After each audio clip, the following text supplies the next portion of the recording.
One day, James had to wait at the station till Edward and his train came in. This made him cross. Late again? Edward laughed, and James fumed away.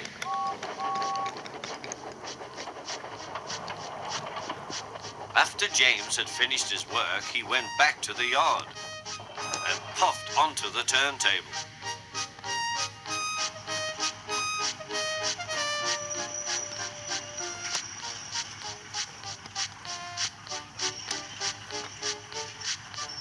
He was still feeling very bad-tempered. Edward is impossible, he grumbled to the others. He clanks about like a lot of old iron, and he is so slow he makes us wait. Thomas and Percy were indignant. Old iron? Slow? Why, Edward could beat you in a race any day. Really, said James. I should like to see him do it.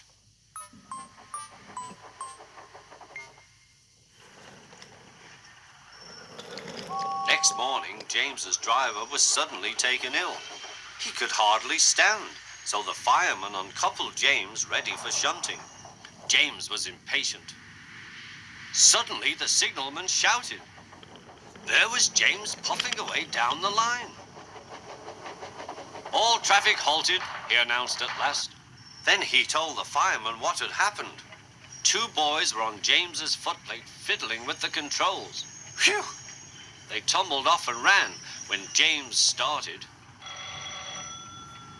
The signalman answered the telephone. Yes, he's here. Right. I'll tell him. The inspector's coming at once. He wants a shunter's pole and a coil of wire rope. What for? Wondered the fireman. Search me, but you'd better get them quickly. The fireman was ready when Edward arrived.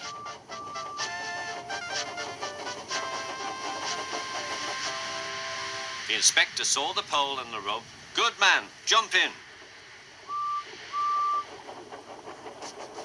We'll catch him, puffed Edward. James was laughing.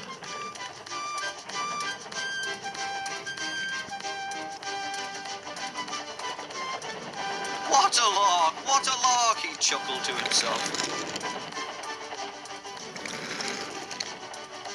Suddenly, he was going faster and faster. He realized that he had no driver. What shall I do? I can't stop. Help! Help! We're coming, called Edward.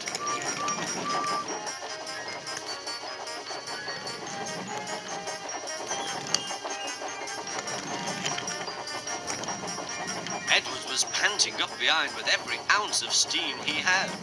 At last he caught up with James.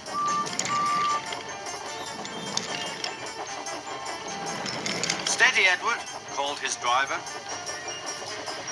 The inspector stood on Edward's front, holding a noose of rope in the crook of the shunter's pole. He was trying to slip it over James's buffer.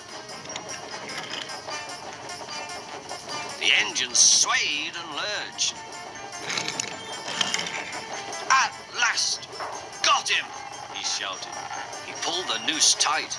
Gently braking, Edward's driver checked the engine's speed, and James's fireman scrambled across and took control. So the old iron caught you after all, chuckled Edward. I am sorry, whispered James. Thank you for saving me. You were splendid, Edward. That's all right, replied Edward. The engines arrived at the station side by side. Sir Topham Hatt was waiting. A fine piece of work, he said. James, you can rest and then take your train. I'm proud of you, Edward. You shall go to the works and have your worn parts mended. Oh, thank you, sir, said Edward. It'll be lovely not to clank.